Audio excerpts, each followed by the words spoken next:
The fluorescent lights in the underground parking garage flickered overhead, casting irregular shadows across the concrete floor. My heels clicked against the cold surface as I clutched my briefcase tighter, the leather handle slick with sweat despite the December chill. 3 cases worth of contracts weighed down my shoulder bag, each one representing another late night at Hoffman & Associates, another evening of translating legal jargon for families whose wealth I could only imagine in abstract numbers. I pressed the elevator call button with more force than necessary, my index finger leaving a slight impression on the worn brass. The digital display above showed the car descending from the 15th floor. 12. 9. 7. My watch read 9:47 p.m. Most of the building's occupants had left hours ago, their luxury sedans and chauffeur-driven vehicles long since departed for penthouses and estates I'd only seen in the glossy pages of the property portfolios we handled. The elevator dinged. The doors slid open with a mechanical whisper that seemed too loud in the empty garage. I stepped inside, my reflection fragmenting across the mirrored walls. Pale skin, dark circles under my eyes that no amount of concealer could fully mask. Auburn hair pulled back in a bun that had started to come loose around hour 10 of my shift. I looked like what I was, a junior associate grinding through her second year, desperate to prove herself worthy of the partnership track that Carmen kept dangling just out of reach.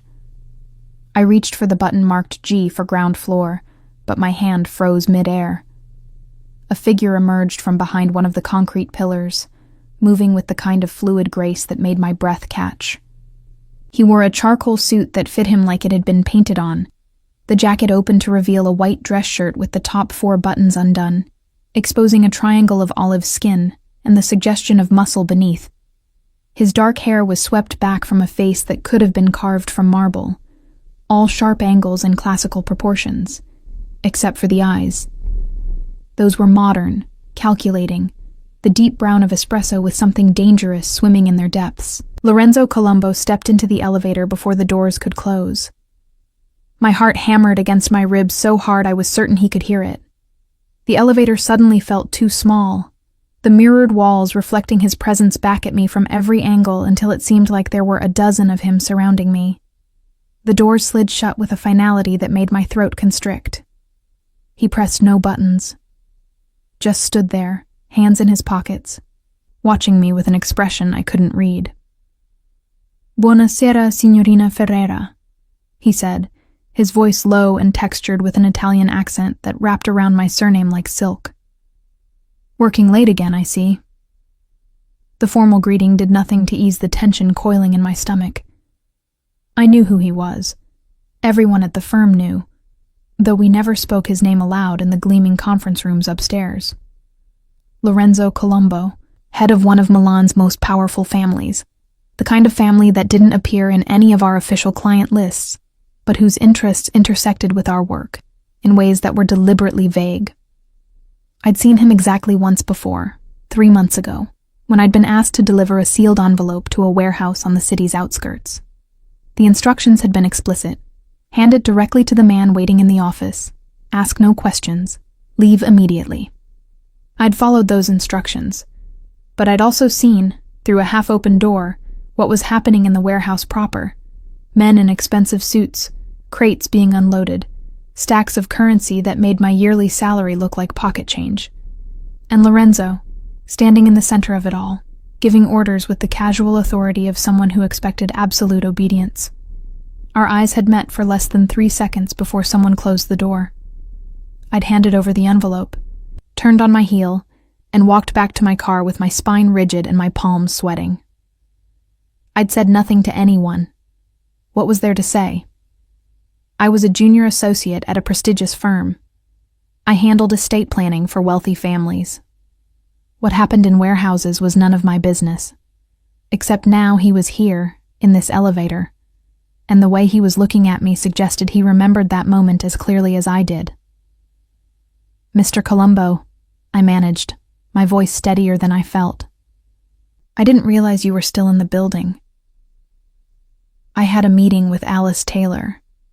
He said my mentor's name the way someone might reference an old acquaintance, casual and familiar. She speaks highly of your work, says you have an excellent eye for detail. The praise should have pleased me. Instead, it felt like a threat. I do my best, I replied, shifting my weight slightly toward the elevator panel. The button for the ground floor glowed softly, mocking me. We should have been moving by now. Lorenzo's gaze flickered to my movement, then back to my face. A small smile played at the corner of his mouth. You're wondering why we're not moving. It wasn't a question. The thought had crossed my mind. I kept my tone professional, the same one I used when negotiating contract terms with difficult clients. He withdrew one hand from his pocket, revealing a small black device, a remote of some kind. I thought we might benefit from a conversation, privately. The temperature in the elevator seemed to drop several degrees. My legal training kicked in automatically, analyzing options, calculating risks. He'd stopped the elevator deliberately. We were alone in an underground garage at nearly 10 p.m. No one else was in the building. My phone was in my purse, but would I have time to reach it? I wasn't aware we had anything to discuss, I said, proud of how level my voice remained. No? He tilted his head slightly, studying me with those dark eyes. You don't think about that evening 3 months ago? The warehouse on Via Manzoni? My breath caught, so we were addressing it directly. Part of me had hoped he hadn't actually recognized me, that I'd been just another forgettable face in a city full of them. I delivered a document, I said carefully. As instructed by my firm, that's all. You saw more than a document. Another statement, not a question. You're very good at maintaining a neutral expression, Renata. May I call you Renata? But I watched you walk back to your car that night. You were pale. Your hands were shaking when you unlocked the door. The fact that he'd observed me so closely, that he'd noticed details I'd thought I'd hidden, sent a chill down my spine. I don't know what you're implying. I'm not implying anything. He took a step closer, not threatening, just present. The scent of his cologne reached me, something expensive with notes of cedar and bergamot. I'm stating facts. You witnessed something you shouldn't have, and yet you said nothing. Not to your colleagues, not to Alice, not to anyone. There was nothing to say. I lifted my chin, meeting his gaze despite the fear curling in my stomach. I was there to deliver a document. I did my job. What else happens in that building is none of my concern. Exactly. His smile widened slightly, and for the first time, I saw something other than danger in his expression. Approval, maybe, or respect. Most people in your position would have gone straight to the authorities, or at least whispered to a colleague. But you understood the wisdom of silence. I understood the wisdom of self-preservation. The words came out sharper than I intended. I'm not naive, Mr. Colombo. I know what happens to people who ask too many questions in situations like that. Something flashed in his eyes. Surprise, perhaps, at my directness. You think I would have harmed you? I think you would have done whatever was necessary to protect your interests. I gestured at the stopped elevator, at the device in his hand. Much like you're doing now. He was quiet for a moment, regarding me with an intensity that made my skin prickle.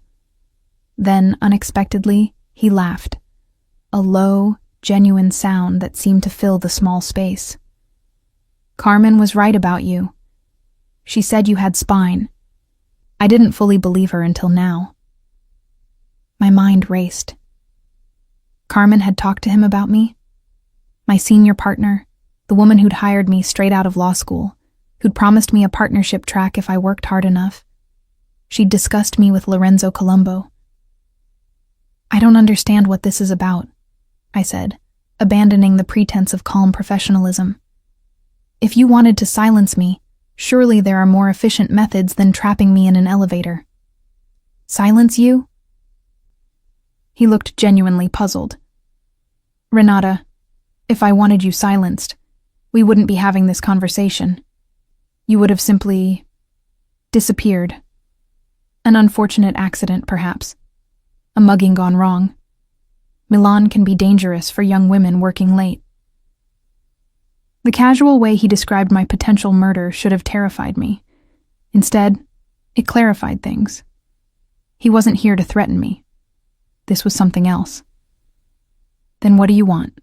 I asked. Lorenzo studied me for a long moment, his expression shifting through several emotions too quickly for me to identify. Finally, he said, Do you know what fascinated me about you that night?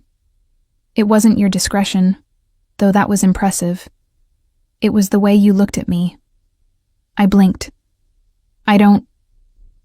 Most people, when they realize who I am, what I am, they look away. Or they stare with fear, or with the calculating greed of those who think they can profit from proximity to power. He took another step closer, closing the distance between us until I could feel the heat radiating from his body. But you looked at me with something else. Judgment, yes. Disapproval. But also curiosity. Like you were trying to understand rather than simply condemn. I'm a lawyer, I said, my voice barely above a whisper. Analysis is part of the job. It's more than that. His hand came up, not touching me, but hovering near my face. I forced myself not to flinch. You see the gray areas, don't you? You understand that the world isn't divided neatly into legal and illegal, right and wrong. You know that sometimes the law serves justice, and sometimes it serves power. He wasn't wrong. I'd seen enough in my 2 years at Hoffman & Associates to understand that wealth operated by different rules. Contracts that would send an ordinary person to prison were perfectly legal when structured correctly. Assets hidden, taxes minimized, consequences avoided, all within the bounds of the law, if you could afford the right lawyers. What do you want from me, Mr. Colombo? I repeated, steadier now. I want to offer you a position. He stepped back slightly, giving me space to breathe. Not at my organization. I know you have too much integrity for that. But as a consultant, legal advice, contract review, the kind of work you already do, just for me specifically. I stared at him. You're offering me a job. A lucrative one. Triple your current salary to start, with bonuses based on the complexity of the work. All perfectly legal, all properly documented. You would continue at Hoffman & Associates. Alice has already agreed to allow you to take on outside consulting work, as long as it doesn't interfere with your primary responsibilities. My mind spun. Alice had agreed? How long had this been in the works? Why me? Because you're brilliant, because you're discreet, and because... He hesitated, and for the first time since entering the elevator, he looked almost uncertain. Because I find myself thinking about you more than I should. That look you gave me, that moment of connection before the door closed, it stayed with me. 3 months, and I couldn't forget your face. My breath caught. This wasn't just about hiring a lawyer. There was something personal in his words, something that both thrilled and terrified me. I need time to think, I managed. Of course. He pulled the remote from his pocket again, pressing a button. The elevator lurched into motion, beginning its ascent to the ground floor. But not too much time. There are complications developing. Situations that require the kind of legal expertise you possess, and I need someone I can trust. You don't know me well enough to trust me, don't I? The elevator dinged as we reached the ground floor. The doors slid open, revealing the empty lobby beyond. You've already proven your integrity. You saw something that could have destroyed me, and you chose silence not out of fear, but out of understanding. That's rarer than you might think. I stepped out of the elevator, my legs slightly unsteady. Lorenzo remained inside, one hand holding the door open. 1 week, he said. Think about my offer. I'll have Carmen arrange a proper meeting, somewhere less confined, somewhere you'll feel safer. I don't feel unsafe, I lied. His smile was knowing. No, you don't. That's what makes you perfect for this. Most people in your position would be terrified, but you're not. You're calculating, weighing options, considering possibilities. It's very attractive. Before I could respond to that loaded statement, he released the door. It slid shut between us, and the elevator began its descent back to the garage. I stood in the empty lobby for a full minute, my heart racing, my mind churning with implications and possibilities. Through the glass doors, I could see my small sedan waiting in the visitor parking area, pathetically ordinary next to the luxury vehicles that usually occupied this space. Triple my salary, legal work, all above board. The chance to work with someone who clearly saw my potential, who appreciated my skills in ways that Carmen, for all her mentorship, never quite had. But also, Lorenzo Colombo. A man whose wealth came from sources I couldn't examine too closely. A man who'd stopped an elevator to have a private conversation with me. A man who'd admitted to thinking about me for 3 months. Who'd called me attractive with that intense look in his eyes. I walked to my car on autopilot, started the engine, drove home through Milan's late-night streets without really seeing them. My apartment was small, a studio in a building that needed repairs I couldn't afford to request. I made pasta from a box, ate it without tasting it, and lay in bed staring at the ceiling until the early hours of the morning. The worst part was that I was actually considering it. Not just the job, but everything it implied. The door he'd opened, the world he'd offered me a glimpse into. I told myself it was just about the money, about the career opportunity. But I knew, with a certainty that made my chest tight, that it was more than that. It was about the way he'd looked at me. The way he'd seen not just a junior associate, but someone worth his attention, his time, his very specific and dangerous interest. My phone buzzed on the nightstand, a text from an unknown number. Think carefully, Renata, but know that whatever you decide, I'll respect it. And I'll still protect you. L. Protect me from what? I wanted to ask. But I already knew the answer. From the moment our eyes had met in that warehouse, I'd become entangled in his world. The only question was whether I'd acknowledge that entanglement, or continue to pretend I could remain on the outside, safe and separate. I set the phone down and closed my eyes, but sleep wouldn't come. Instead, I replayed our conversation, analyzed every word, every gesture, every moment of that brief, intense encounter. 1 week, he'd said. 7 days to decide whether to step through the door he'd opened, or to close it firmly and hope he'd actually let me walk away. The fluorescent lights in the underground garage had flickered overhead, casting irregular shadows. Now, in my dark apartment, I realized those shadows had followed me home. The next morning arrived with Milan's typical winter gray, the sky heavy with clouds that promised rain but never quite delivered. I stood in front of my bathroom mirror, applying makeup with more care than usual, trying to cover the evidence of a sleepless night. My hands were steady as I traced eyeliner along my lids, but my mind kept returning to the elevator, to Lorenzo's words, to the text message that had glowed on my phone screen until I'd finally turned it face down at 3 a.m. The commute to Hoffman and Associates felt longer than usual, every traffic light an opportunity for my thoughts to spiral. I practiced what I'd say to Carmen when I saw her, how I'd ask about her conversation with Lorenzo without revealing too much. But when I arrived at the firm's sleek offices on the 10th floor, Carmen was already in a meeting, her glass-walled office occupied by 3 men in expensive suits I didn't recognize. "She's been in there since 7, whispered my colleague Emily, appearing at my desk with 2 cappuccinos. She set one down in front of me, her expression curious. New clients, apparently. Very hush-hush. Alice has been in and out twice already. I accepted the coffee gratefully, wrapping my hands around the warm cup. Did she say anything about them?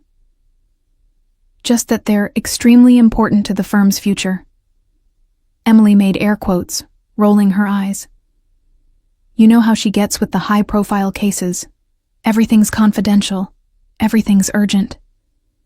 Through the glass wall, I watched Carmen gesture animatedly, her silver hair catching the overhead lights.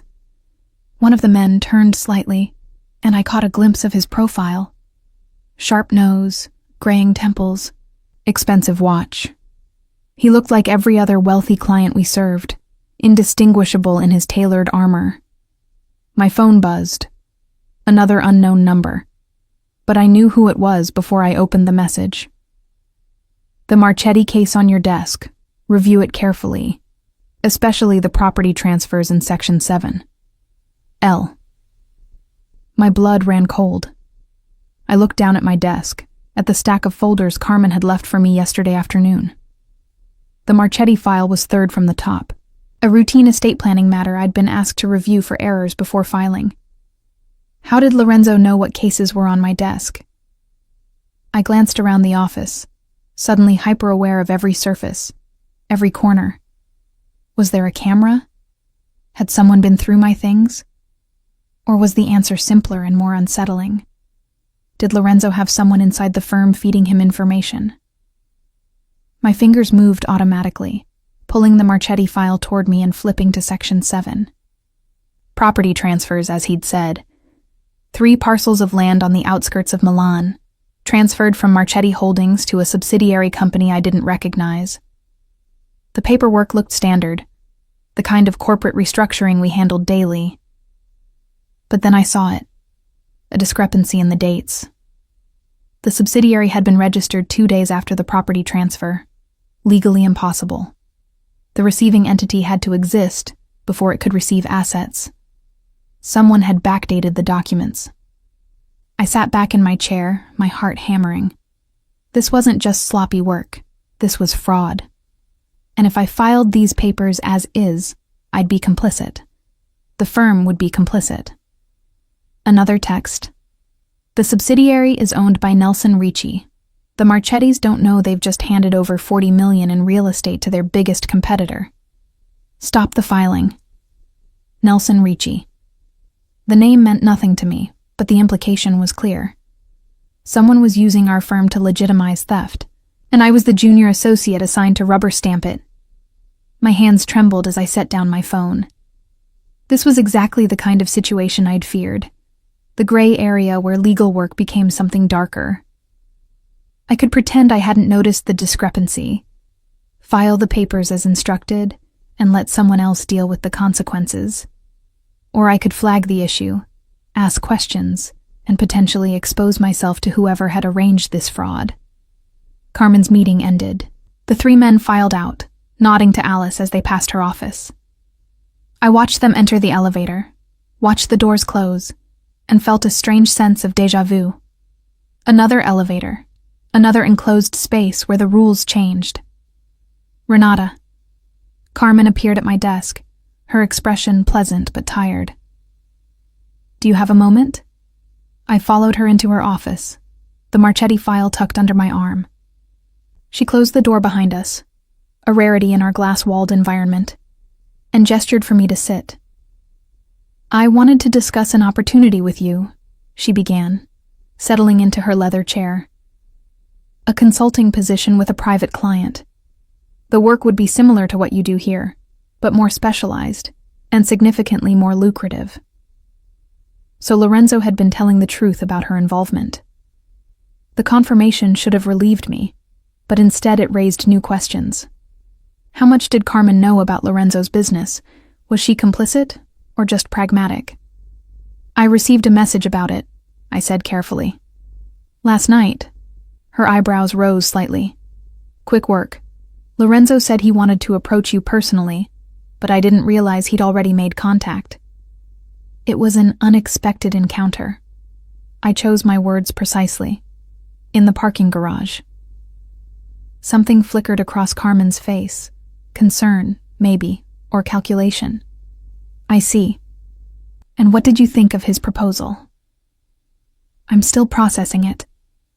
I set the Marchetti file on her desk. But I have a more immediate concern. Section 7 of this filing. There's a date discrepancy that makes the transfer legally invalid.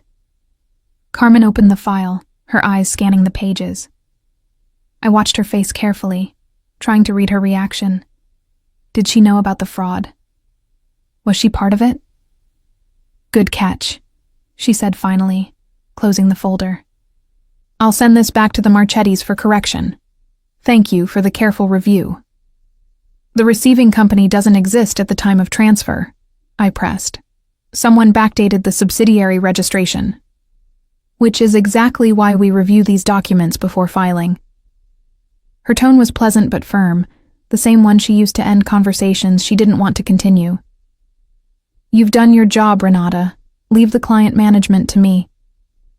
I wanted to push further, to ask if she knew about Nelson Ricci, about the $40 million in theft, disguised as corporate restructuring. But something in her expression warned me off. There were boundaries even in mentorship, lines that shouldn't be crossed. Regarding Lorenzo's offer, Carmen continued, I think you should seriously consider it. The experience would be invaluable, and the compensation would allow you to pay off your student loans years ahead of schedule. She knew about my loans. Of course she did. She'd reviewed my financial disclosure when I was hired. But the way she mentioned them now felt pointed, like a reminder of what I stood to gain. I'm concerned about the nature of the work, I said honestly. I don't want to compromise my ethics for money. Lorenzo's business interests are extensive and largely legitimate, Carmen replied. Yes, he operates in gray areas, but so do many of our clients. The difference is that he's upfront about it. He won't ask you to do anything illegal, and he'll pay you extremely well for your expertise. And if I refuse? Her expression softened. Then you refuse. Lorenzo is many things, but he's not vindictive toward people who've shown him loyalty through discretion. Your position here would be unaffected. I wanted to believe her, but the timing, the Marchetti case, the immediate offer, the way Lorenzo had known exactly what was on my desk, suggested a more complex situation. I need more time to think, I said. Of course. Carmen stood, signaling the end of our conversation. But Renata, don't take too long. Opportunities like this don't come around often. I returned to my desk, my mind churning. Emily had left another cappuccino, now cold, alongside a post-it note. You looked like you needed backup. E. The small kindness made my throat tight. My phone buzzed again. Thank you for catching that. You just saved the Marchettis from losing everything. And you demonstrated exactly why I need you. L. I stared at the message, anger flaring hot in my chest. He'd set me up. The case had been a test, a way to show me both the danger of the world I worked in and his power to protect me from it. The Marchetti fraud hadn't been an accident I'd stumbled across. It had been deliberately placed in front of me. My fingers flew across the keyboard. You manipulated me. His response came immediately. I showed you the truth. There are wolves in sheep's clothing all around you. At least I'm honest about having teeth. I wanted to throw my phone across the room. Instead, I set it down carefully and returned to work, processing contracts and reviewing estate plans with mechanical precision. But I couldn't shake the feeling of being watched, of invisible strings pulling at my decisions. At lunch, I walked to a cafe 3 blocks away, needing distance from the office. The December air was sharp, carrying the scent of roasted chestnuts from a street vendor's cart. I ordered a panini I didn't want and sat by the window, watching pedestrians hurry past, wrapped in their winter coats and private concerns. A man in a black jacket had been standing across the street when I entered the cafe. He was still there 20 minutes later, seemingly engrossed in his phone, but never quite looking at the screen. When I finished my coffee and stood to leave, he straightened slightly, tracking my movement. One of Lorenzo's people. Had to be. I walked back to the office slowly, taking a deliberately indirect route. The man followed at a distance, professional but obvious. Lorenzo wanted me to know I was being watched. Whether for protection or control, I couldn't tell. Maybe both. The afternoon crawled by. Alice stopped by my desk at 4, her expression warm but assessing. Carmen mentioned Lorenzo's offer. It's a good opportunity, Renata. I hope you'll consider it seriously. Everyone knew. Everyone had apparently discussed my future before I'd even been consulted. The realization made me feel trapped, like the walls of the office were closing in. At 6, when most of my colleagues had left for the day, my phone rang. An actual call this time, not a text. I didn't recognize the number, but I knew who it would be before I answered. You've been thinking all day. Lorenzo's voice was smooth, that slight Italian accent making each word feel deliberate. I can practically hear your thoughts from here. Where is here? I asked, looking around the empty office. Somewhere with a view of your building. I wanted to check on you after you discovered my little test. It wasn't little, I snapped. You used me to intercept fraud. I gave you the opportunity to prevent fraud, he corrected, and you rose to the occasion beautifully. The Marchettis will never know how close they came to disaster. But I know. And now you know exactly what kind of sharks swim in your waters. I closed my eyes, pressing my fingers against my temples. Why are you doing this? Because in 1 week, something is going to happen. His tone shifted, becoming more serious. Nelson Ricci is making a move against several of the families I protect. He's using law firms like yours to legitimize his theft, and he's very good at it. The Marchetti case was just the beginning. There will be others. Then go to the police. With what evidence? Backdated documents that have already been corrected thanks to your diligent review. By the time authorities could investigate, Ricci would have laundered everything through a dozen shell companies. He paused. But if I had someone on the inside, someone with legal expertise and access to these filings before they're submitted, that person could stop him cold. Understanding dawned. You want me to be your spy. I want you to be my partner, he corrected. Someone who can identify these schemes before they succeed, who can protect innocent families from predators like Ricci. And yes, someone who can feed me information I can use to outmaneuver him. That's corporate espionage. That's justice, he countered. The legal kind moves too slowly and protects the powerful. My kind is faster and more effective. The question is whether you care more about the letter of the law or the spirit of it. I hated that his argument made sense. I hated more that he knew it would appeal to me, the part of me that had become a lawyer to help people, not to serve as a rubber stamp for wealthy criminals. 1 week, I said finally. You said something would happen in 1 week. What? Ricci is planning to move against me directly. Not just business, personal. He knows I've been watching him, and he knows I'm the only obstacle to his expansion. He'll try to eliminate that obstacle. Lorenzo's voice remained calm, but I heard the steel beneath it. And he knows the best way to hurt me is to hurt the people I care about. My breath caught. We barely know each other. But he doesn't know that.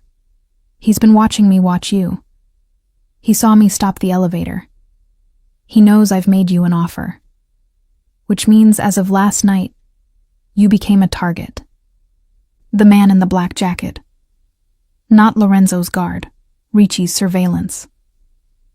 You put me in danger, I whispered. No, Renata. I exposed the danger you were already in. The moment you walked into that warehouse 3 months ago, the moment you saw what you saw, you became part of this world. I'm just offering you the tools to survive it. I wanted to argue, to insist that I could walk away, that I could refuse his offer and return to my simple life. But the Marchetti case had proved how naive that was. I was already involved, already compromised, whether I acknowledged it or not. "What do you need from me?" I asked, hating the resignation in my voice. "Meet me tomorrow night. 8 p.m. The address I'll text you. Come alone, and we'll discuss details. Bring any cases you think are suspicious. I'll help you identify which ones are Ricci's work. And if I don't come, then I'll respect your decision and do my best to keep you safe from a distance. But Renata?" His voice softened. "You're too smart to hide from this. You've already decided. You just need time to admit it to yourself." He ended the call before I could respond. I sat in the darkening office, my computer screen glowing softly in the evening shadows. Outside, Milan's lights were beginning to flicker on, the city transforming into its nighttime self, beautiful and dangerous in equal measure. My phone buzzed with an address in the Brera district, one of the city's most elegant neighborhoods. Of course, Lorenzo wouldn't meet me anywhere ordinary. I gathered my things slowly, methodically, trying to organize my thoughts. As I walked to my car, I noticed the man in the black jacket was gone, but I felt eyes on me anyway. Different eyes, belonging to different watchers. Lorenzo had been right about one thing. I'd already decided, not because of the money or even the sense of justice he'd appealed to, but because for the first time since starting at Hoffman and Associates, someone saw me as more than a junior associate, more than a replaceable cog in a corporate machine. He saw me as an equal, as someone whose mind, whose ethics, whose very specific skills were valuable enough to pursue, to protect, to risk exposure for. And that recognition, dangerous as it was, felt like oxygen after drowning. I drove home through evening traffic, checking my mirrors constantly, trying to identify which cars might be following me. By the time I reached my apartment, I'd counted at least 3 possibles, or none. Maybe I was just paranoid now. Inside my small studio, I made tea I didn't drink and stared at my law degree hanging on the wall. 4 years of school, 2 years of practice, mountains of debt, all to end up here, standing in a cramped apartment, contemplating whether to become a consultant to the Mafia. My phone lit up with one final message. "Sleep well, Renata.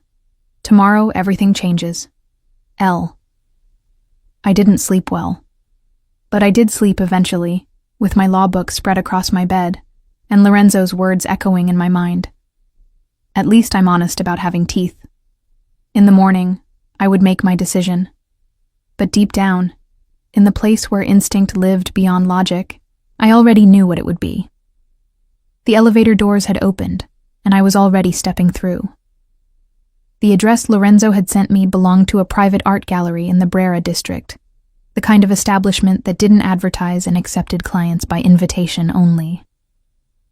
I stood outside at 7:55 p.m., my reflection distorted in the gallery's dark windows. I'd changed 3 times before leaving my apartment, finally settling on tailored black pants and a burgundy silk blouse. Professional enough for a business meeting, elegant enough for wherever this evening might lead. The door opened before I could knock. A woman in her 50s, dressed entirely in black, greeted me with a slight smile. "Signorina Ferreira, Mr. Colombo is expecting you. This way, please." She led me through the gallery's main room, past paintings that probably cost more than my lifetime earnings, into a private viewing chamber at the back. The space was intimate, lit by soft track lighting that illuminated a single massive canvas on the far wall, an abstract piece in blues and golds that seemed to shift as I moved. Lorenzo stood before it, his back to me, wearing dark slacks and a white shirt with those same 4 buttons undone. He turned when he heard my footsteps, and the intensity of his gaze made me falter mid-step. "You came," he said simply. "You didn't give me much choice." There's always a choice, Renata.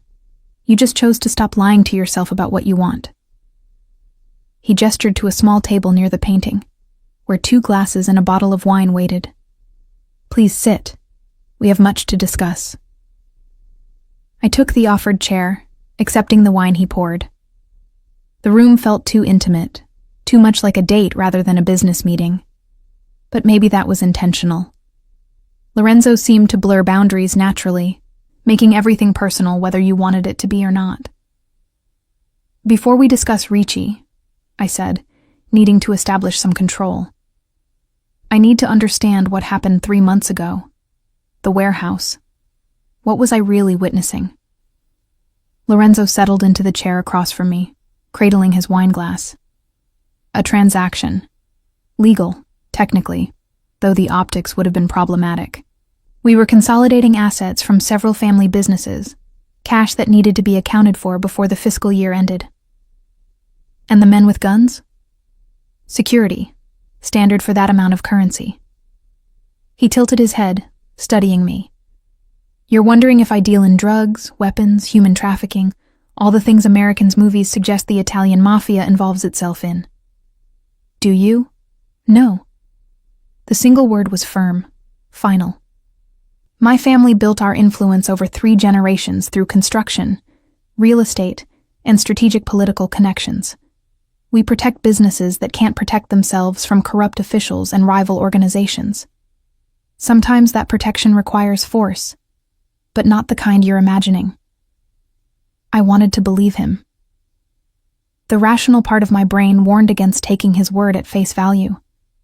But something in his directness, the way he met my eyes without flinching, suggested truth. The warehouse wasn't the first time I'd seen you, Lorenzo continued, setting down his glass. You'd been working at Hoffman & Associates for about 6 months when I first noticed you. There was a reception for one of Alice's major clients, the Castellanis, textile empire, old money.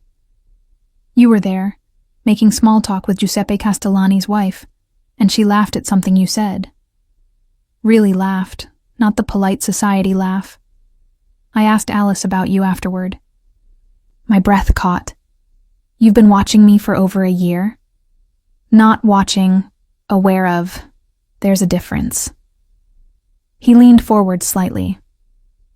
In my world, knowledge is protection. I make it my business to know the key players in every firm, every bank, every institution that touches my interests. You were just another name on a list. But then the warehouse happened, and you became something more. Because I kept quiet? Because you looked at me like you were trying to solve a puzzle. His voice softened. Most people see the surface. Wealth, power, danger. They make their judgments and move on. But you looked at me like there was something deeper worth understanding. Like I was a person, not just a category. The vulnerability in his words surprised me. For a moment, I glimpsed the man beneath the carefully constructed armor, someone who'd spent so long being feared that being seen felt radical. You're romanticizing it, I said, though my voice lacked conviction. I was terrified. You were cautious, different thing. He smiled slightly. And you're still here despite that caution. Tell me why. The question caught me off guard in its directness. I took a sip of wine, buying time to organize my thoughts. Because you were right about the Marchetti case, about the dangers I didn't see, and because I hesitated, then committed to honesty, because the work I do at the firm feels empty sometimes. I became a lawyer to help people, but most of my time is spent helping rich families get richer. And you think working with me will be different? I think it will be honest about what it is. You're not pretending to be something you're not. Lorenzo's expression shifted. Pleasure mixed with something deeper, more possessive.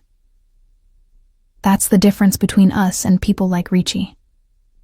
We operate in shadows, yes, but we don't pretend to be legitimate while stabbing people in the back. We're upfront about the rules of our world. Tell me about Ricci, I said, steering us back to safer ground. What's his plan? He's been systematically acquiring businesses along the Milan waterfront, shipping companies, warehouses, distribution centers. On paper, it looks like normal expansion, but he's using fraud, intimidation, and strategic bankruptcies to force owners to sell at a fraction of value. The Marchetti case was part of a larger scheme to seize their real estate holdings. I pulled out my phone, opening the notes I'd compiled.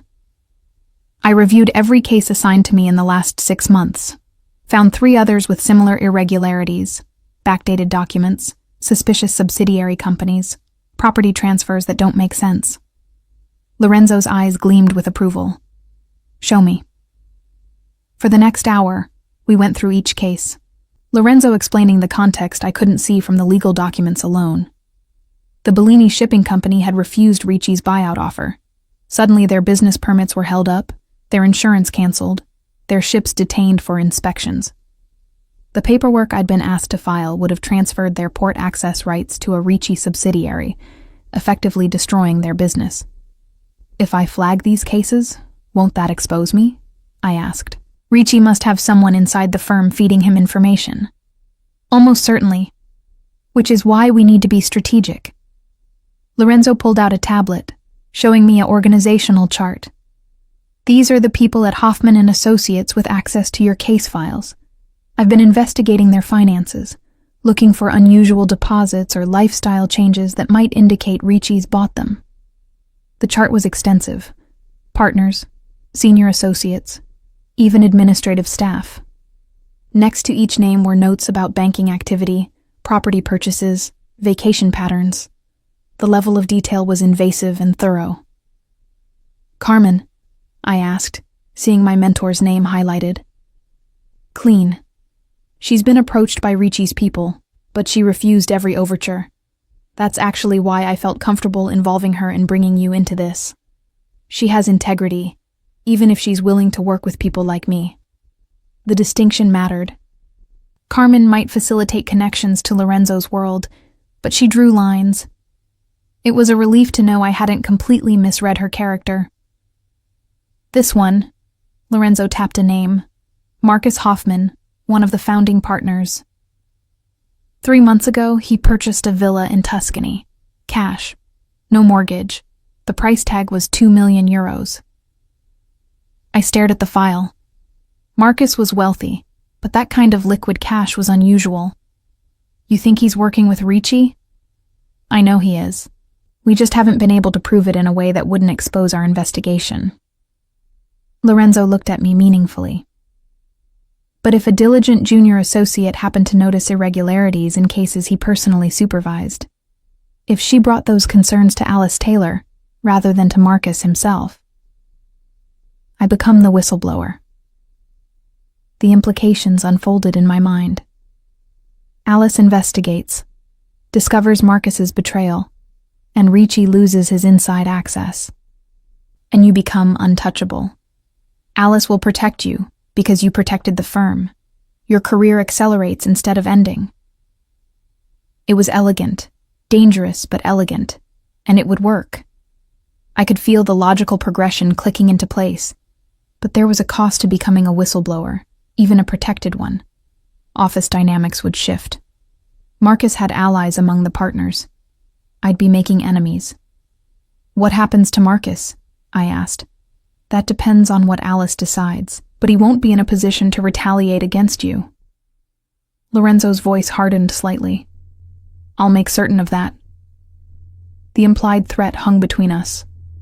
I should have been disturbed by his casual discussion of ensuring someone's silence. Instead, I felt a guilty relief. Whatever Lorenzo's methods, I wouldn't be left vulnerable. There's something else, Lorenzo said, his tone shifting. Ricci knows I've been protecting you. The surveillance you noticed yesterday, that was his people confirming the connection between us. He'll try to use you against me. How? Kidnapping, most likely, or fabricating evidence that you're involved in my business illegally, forcing you to cooperate in exchange for his silence. He met my eyes directly. Which is why I need you to move. I blinked. Excuse me? Your apartment isn't secure. Too many access points, no proper surveillance system, neighbors who wouldn't notice if something happened. He pulled out a folder, sliding it across the table. I have a property in the Porta Nuova district, a secure building with 24-hour concierge, camera system, controlled entry. 3 bedrooms, fully furnished. You'd have complete privacy, but with protection. I opened the folder to find photographs of a stunning modern apartment. Floor-to-ceiling windows, marble countertops. The kind of space I'd fantasized about but never imagined affording. I can't accept this. It's not a gift. You'd pay rent. A fair market rate based on your current salary, not the luxury rate. The difference comes from the consulting fee I'm paying you. Think of it as a business investment. I need you safe and focused, not worried about being grabbed on your way home. This is too much, Lorenzo. I pushed the folder back toward him.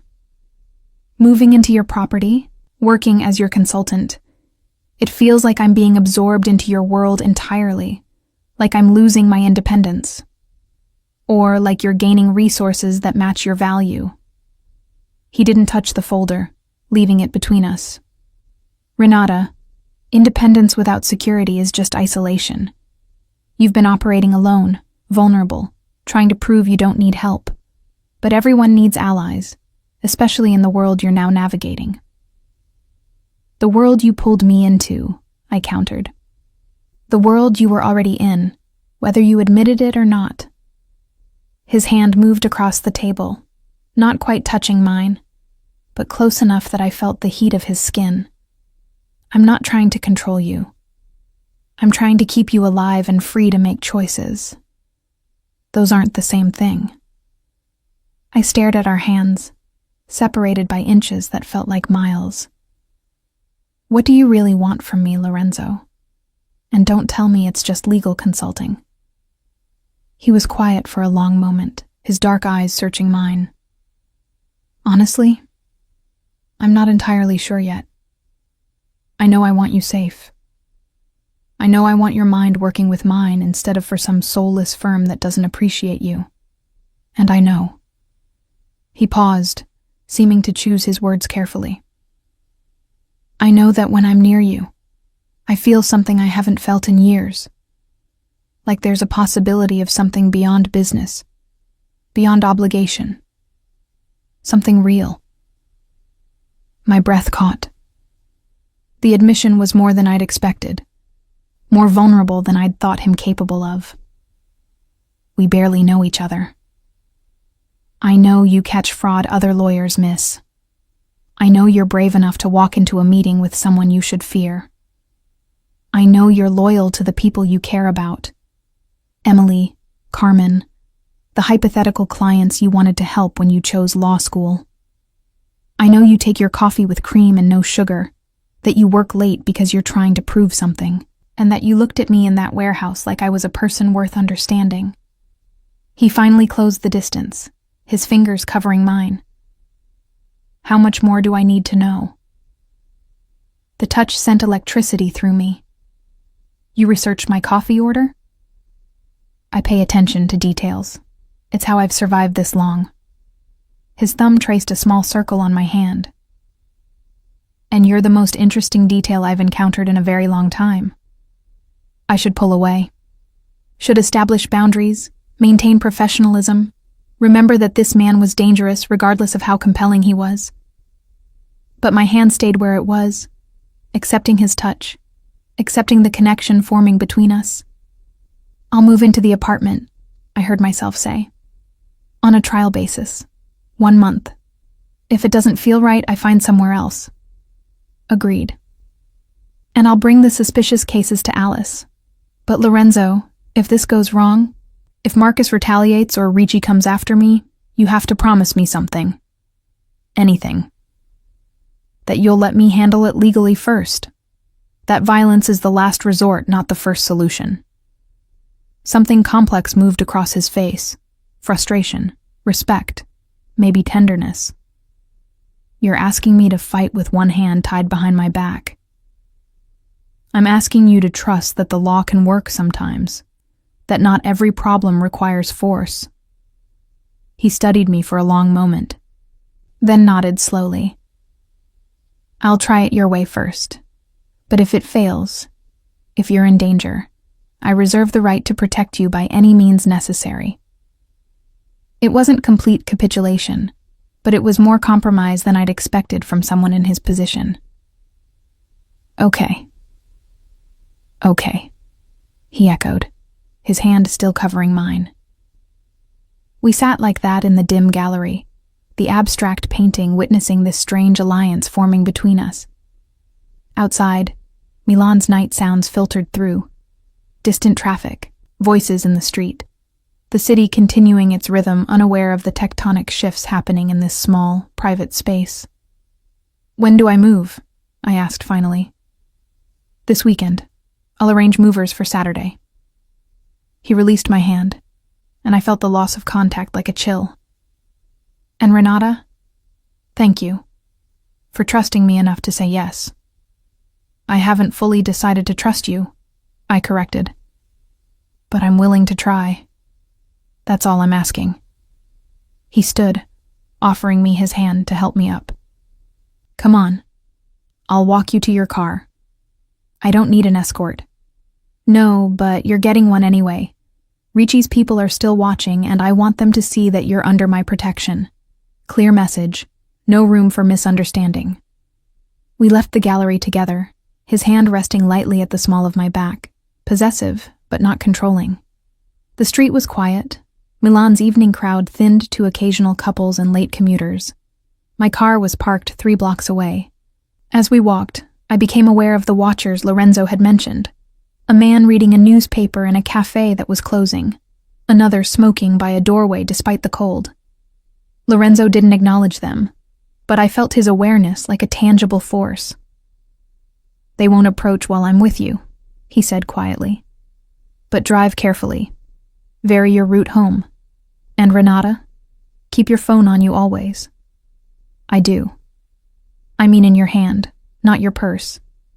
If anything feels wrong, call me immediately. I have people positioned throughout the city. Someone can reach you within minutes. The level of organization was both reassuring and unsettling. You've been planning this. Since the day you walked into that warehouse. He stopped beside my car, turning to face me. I told you. I've been aware of you for over a year. This isn't impulsive. This is strategic. And what am I in this strategy? Asset? Pawn? Partner, he said firmly. Maybe something more, if you'll let it develop naturally. But first, partner. I unlocked my car, sliding into the driver's seat. Lorenzo leaned down, one hand on the door frame, his face level with mine. Drive safe. Text me when you're home. I'm not checking in like a subordinate. Then text me as someone who cares whether you arrived safely. He smiled slightly.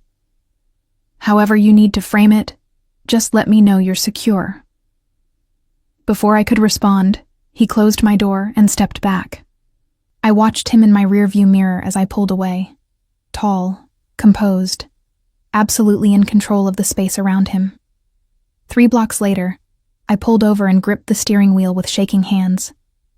What had I just agreed to?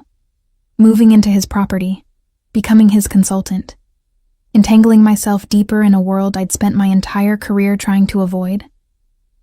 But then I thought about the Marchetti family, about the other cases I'd identified, about the justice that could happen if someone with legal knowledge and moral conviction worked within the system rather than outside it.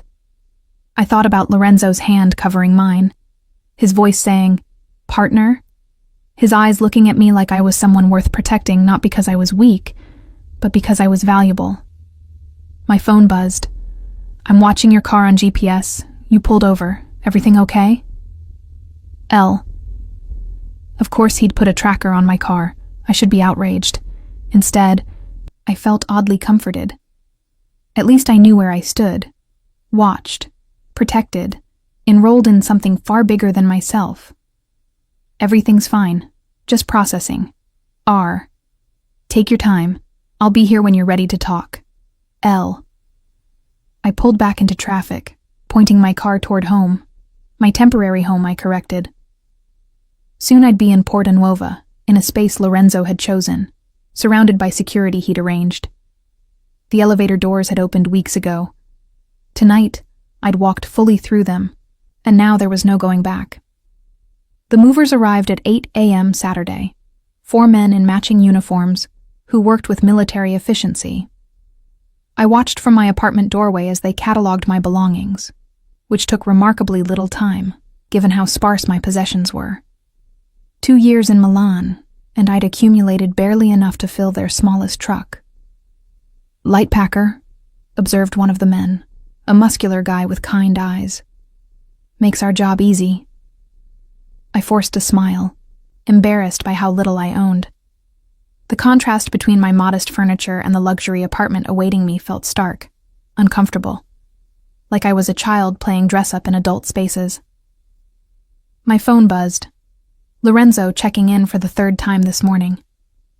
"Everything on schedule? Felix will meet you at the new building to handle keys and security protocols." L. Felix. I'd learned that name yesterday.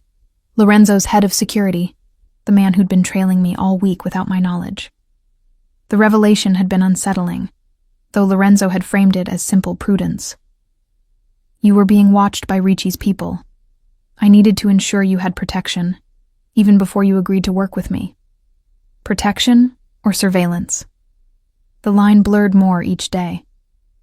"Movers are almost done. I'll head over in 30 minutes. R."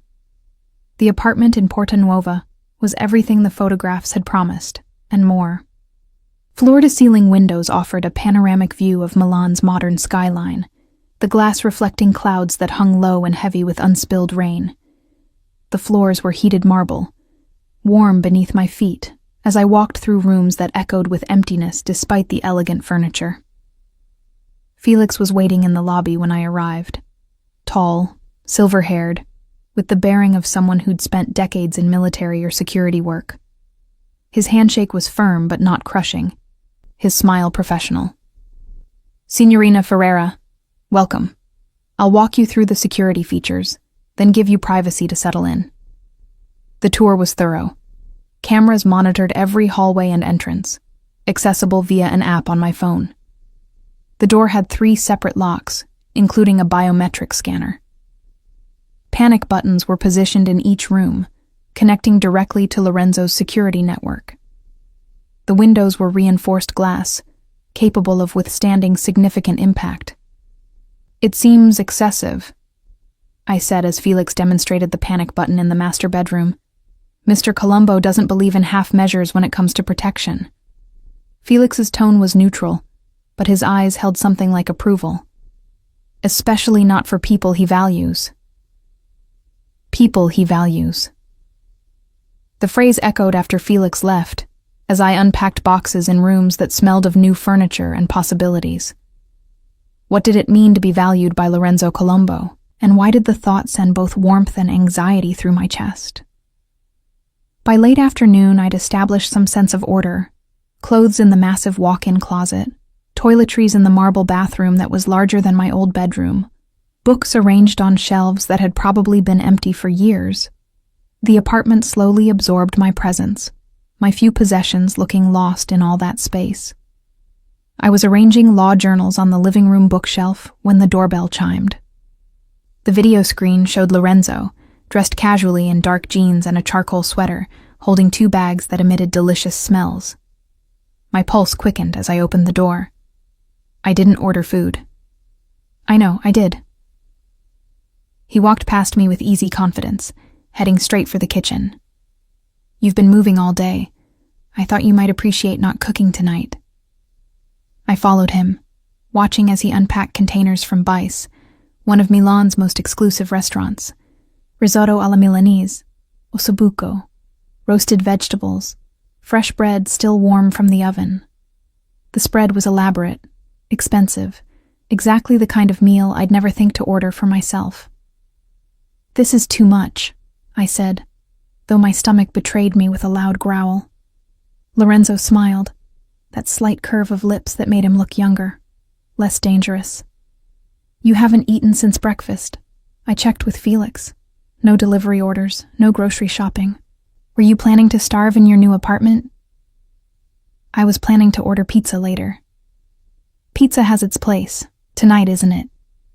He began setting out plates, moving through my new kitchen like he belonged there. "Come on, sit. Tell me how the move went." We ate at the kitchen island, the cityscape sprawling beyond the windows as dusk settled over Milan. Lorenzo asked about the apartment, about which rooms I'd claimed as my own, about whether the security setup felt intrusive or reassuring. His questions were casual but attentive, creating space for conversation that felt almost normal. "The bedroom," I said, refilling our wine glasses. "It has a reading nook by the window. I've never had space for that before." "Then it's already better than the old place." He watched me over the rim of his glass. "You'll be comfortable here. Safe. Isolated," I added quietly. His expression shifted. "Is that how it feels?" "A little." This morning, Emily stopped by my old apartment to help with packing. She kept looking around at the fancy movers, the efficiency of it all, and I could see her wondering about where I was going, about why everything changed so suddenly. I set down my fork. I told her it was a consulting opportunity, that a client needed someone on call and provided housing. She didn't believe me. Friends rarely do. They sense when something fundamental shifts. Lorenzo leaned back, studying me. "Did you tell her the truth?" "What truth?" "That I'm working for a man whose business interests extend into areas I don't fully understand? That I've moved into his property because apparently I'm now valuable enough to warrant this level of protection?" The words came out sharper than intended. I don't even know what the truth is anymore. The truth is that you're exceptionally talented, and people are taking notice. Some want to exploit that talent, others want to nurture it. He paused. "I'm in the latter category, in case that wasn't clear." "Is that all I am to you? Talent to be nurtured?" The question hung between us. Lorenzo set down his wine glass slowly, deliberately, his dark eyes never leaving mine. "You know it's not." My breath caught. "Then what am I?" "I'm still figuring that out." He stood, moving around the island until he was beside me, close enough that I could feel the heat radiating from his body. "I know you're someone I think about constantly, someone whose safety matters more than strategic advantage, someone I want to know in ways that have nothing to do with business." "Lorenzo, I know the timing is wrong. I know you're adjusting to everything, that this feels overwhelming." His hand came up, fingers brushing my cheek with devastating gentleness. "But I need you to understand something. This isn't just about Ricci, or the cases, or even the security. Those are real concerns, yes, but they're also excuses to keep you close while I figure out how to tell you that I—" His phone rang, cutting through the moment with jarring urgency. Lorenzo's expression shifted instantly from vulnerable to alert. He glanced at the screen, and whatever he saw made his jaw tighten. "I need to take this." He stepped away, phone to his ear. "Cosa è successo?" The conversation was rapid Italian, too fast and colloquial for me to follow with my basic understanding. But I caught names: Ricci, Marcus, Alice, and Lorenzo's tone grew progressively darker. When he ended the call, his face was a mask. "There's a situation. Ricci made his move earlier than expected." Ice flooded my veins. "What kind of move?"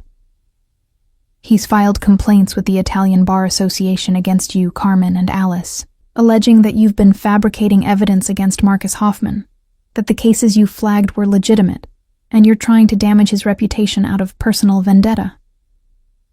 I stared at him. That's insane. I haven't even brought anything to Alice yet. He doesn't know that. He's acting preemptively, trying to discredit you before you can expose Marcus. Lorenzo's hand curled into a fist. It's a smart move. If the bar association investigates, even if they find nothing, the accusation alone damages your reputation. Firms don't like controversy. So I'm finished. The reality crashed over me. My career, everything I'd worked for, destroyed by a man I'd never even met. No. Lorenzo's voice was steel. You're protected. I've already made calls. People at the bar association who owe me favors. Journalists who can spin this as targeted harassment of a young lawyer who discovered fraud. By Monday morning, Ricci's complaint will look like exactly what it is. Retaliation. You can do that?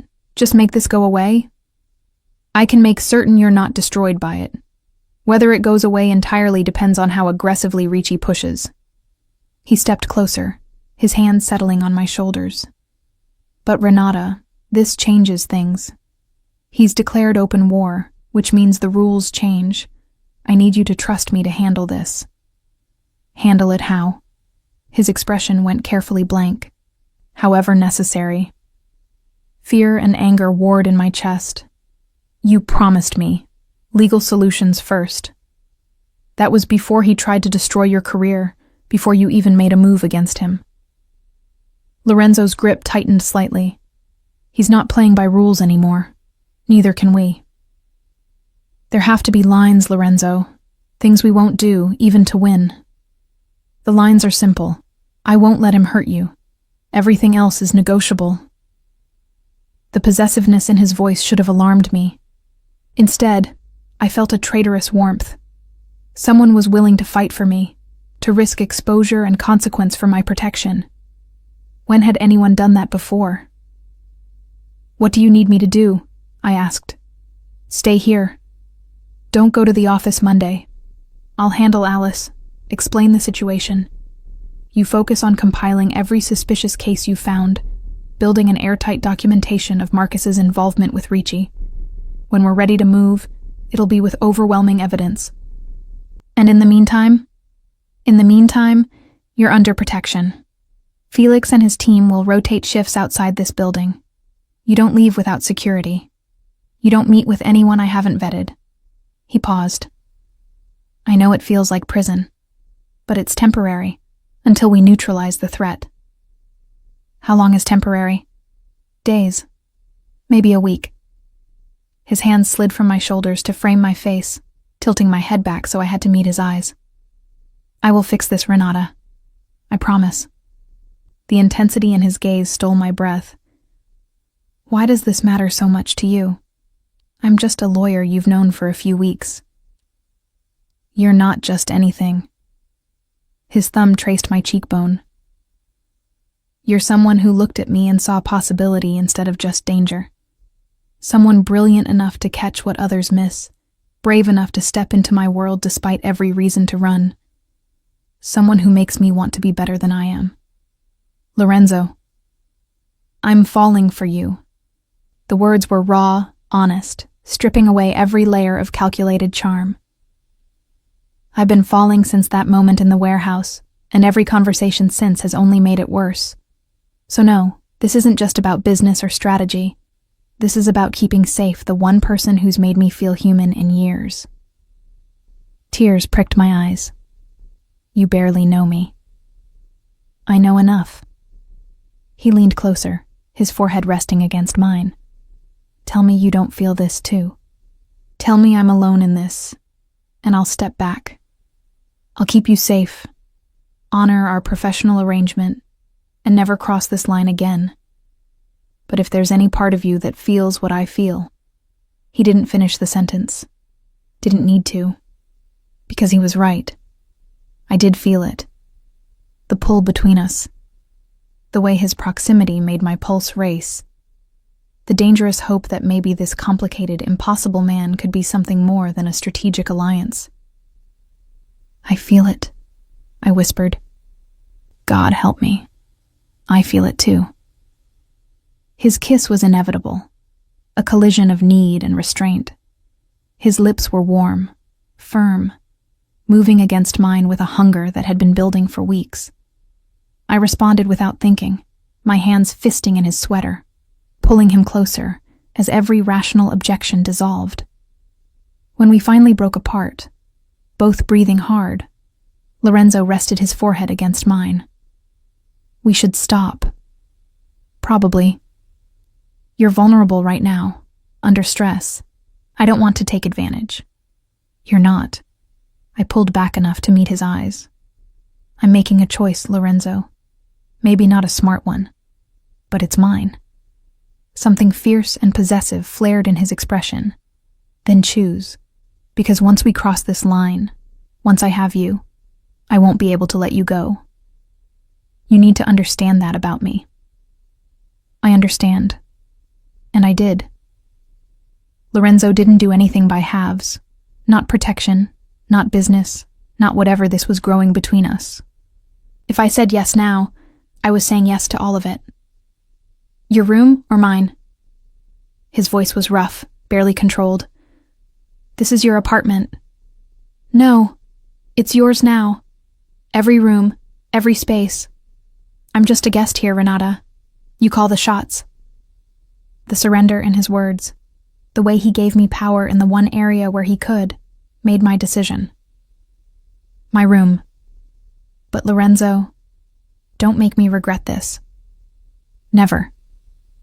He caught my hand, bringing it to his lips. Whatever happens tomorrow, whatever complications come, tonight, you're mine, and I'm yours.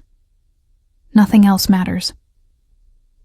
He led me toward the master bedroom, and I followed without hesitation, knowing I was stepping into deeper water, knowing I might drown, but trusting him to hold me above the surface.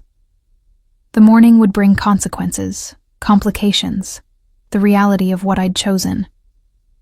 But tonight, with Lorenzo's hands gentle on my skin and his voice murmuring promises in Italian against my neck, I let myself believe that maybe some risks were worth taking, that maybe being valued, protected, and desired by a dangerous man was better than being safe and alone.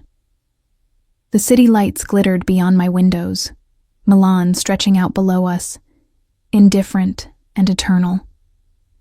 And in this high tower, in this borrowed space that was becoming mine, I surrendered to something I'd been fighting since that first elevator ride. Not to Lorenzo's control, but to the possibility that we might build something real from this impossible beginning. I woke to sunlight streaming through unfamiliar windows, and Lorenzo's arm draped across my waist. For a moment, disoriented by sleep, I forgot where I was. Then memory returned in a rush. The move, the dinner, Ricci's attack, and what had followed after. Lorenzo stirred beside me, his eyes opening slowly. When he saw me watching him, a smile transformed his face from dangerous to devastatingly handsome. Buongiorno, Bella. Morning. My voice came out raspy. What time is it? Just past 8. He propped himself on one elbow, studying me with an intensity that made me hyper-aware of my tangled hair and bare face. How are you feeling? Honestly, confused, nervous, maybe slightly terrified. I sat up, pulling the sheet around me. Last night was unexpected. Regretted? His tone was careful, neutral, but I saw tension in his shoulders. No, but complicated. I met his gaze. Everything's happening so fast, Lorenzo. 2 weeks ago, I was just a junior associate. Now I'm in your apartment, in your bed, involved in corporate espionage and mob politics. It's a lot. I know. He reached out, tucking a strand of hair behind my ear. If I could slow it down, give you time to adjust, I would. But Ricci forced the timeline. He made you a target, which means protecting you had to accelerate. Is that all last night was? Protection? You know it wasn't. His hand cupped my cheek. Last night was me being selfish, wanting you too much to maintain professional distance. But Renata, if it's too much, if you need space, I don't want space. The admission surprised me with its certainty. I want to understand what I've gotten into. All of it. Not just the business with Ricci, but your world. The empire you've built. How it really works. Lorenzo was quiet for a long moment. Most people don't want to know. They prefer deniability. I'm not most people. No, you're not. He sat up, the sheet pooling at his waist. Okay, you want the truth? I'll give it to you. But once you know, you can't unknow it. Your illusions about noble criminals working for justice, those might not survive. I'm not naive enough to have illusions. We'll see. He stood, unself-conscious in his nudity, and walked to the window. Milan sprawled below us, the city waking to Sunday morning routines. My grandfather came to Milan from Sicily in 1952.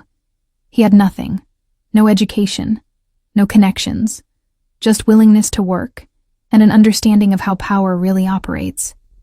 He started in construction, greasing palms to get contracts, ensuring projects finished on time by discouraging union disputes. I listened, pulling on a robe as Lorenzo spoke. By the time my father inherited, the family controlled most of the city's construction. But my father wanted more: political influence, financial reach beyond Italy. So he diversified. Real estate development, private security firms, consultation services, all legitimate, all profitable. But the foundation was still the same. We controlled resources others needed, and we extracted payment for that control. Protection money, I said quietly. Sometimes. More often favors. A judge who owed us would rule favorably on permit disputes. A politician we'd supported would ensure zoning changes went through.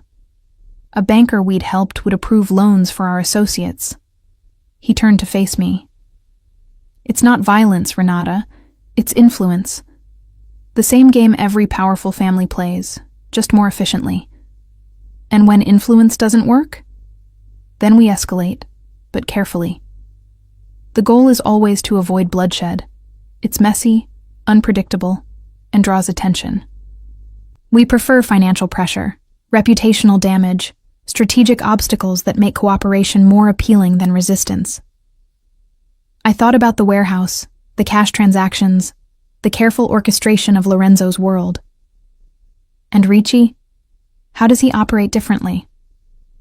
Lorenzo's expression darkened. Ricci is new money, no patience for the slow game. He uses violence as a first tool, not a last resort. Intimidation, threats against families, strategic brutality that terrorizes people into compliance. It's effective short-term, but it creates enemies. Like you, like me. He moved to sit beside me on the bed. I've been trying to push him out of Milan for 2 years. He's got his hooks in shipping, which gives him leverage over imports and exports.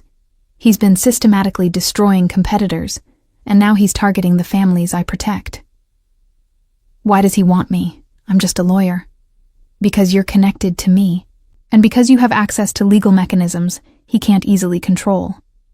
If he can discredit you, he discredits any evidence you might uncover against Marcus.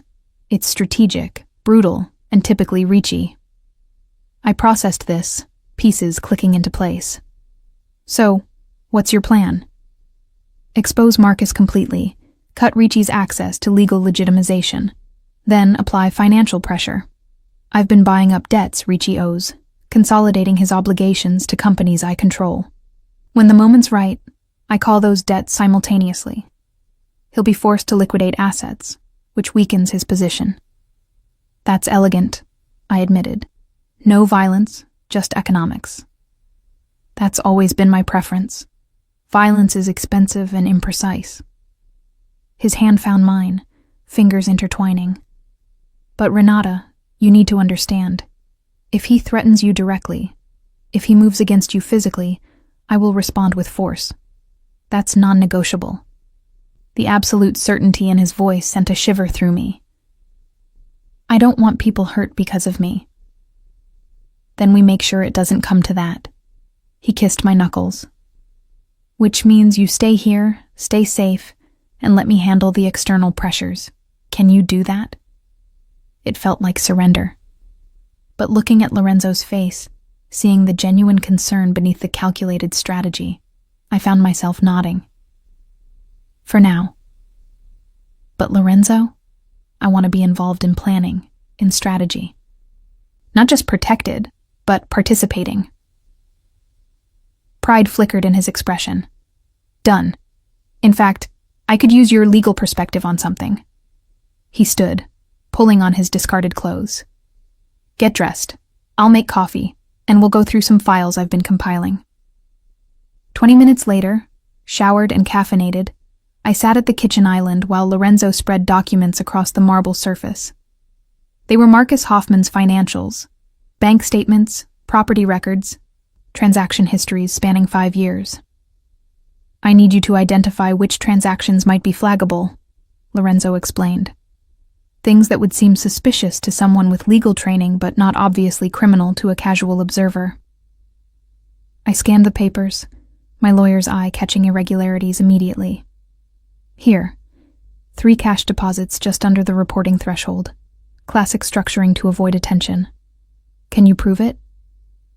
If I had access to his other accounts, could establish a pattern. I pulled out my phone. Actually, I might know someone who can help. My law school roommate works in financial compliance at BNP Paribas. She owes me a favor. Lorenzo's eyebrows rose. You're willing to use personal connections? You're not the only one with resources. I started composing a carefully worded message to Rachel. If we're doing this, we do it thoroughly. For the next 3 hours, we worked in focused synchronization. Lorenzo provided context for transactions. I identified legal vulnerabilities. He made calls in rapid Italian. I drafted documentation of irregularities.